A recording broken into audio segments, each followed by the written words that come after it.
I'd like to tell you a story of this very pretty, beautiful, colorful statue of Buddha that I brought a couple of years ago from Nepal, from Kathmandu. I went to a Bodhna square that is very sacred, a large place of pilgrimage for a lot of people. And of course, in my mind, I had a very concrete view and idea of what kind of statue I wanted.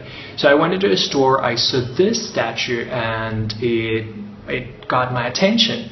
My rational mind, of course, was saying, why do you need a statue that is lacking paint?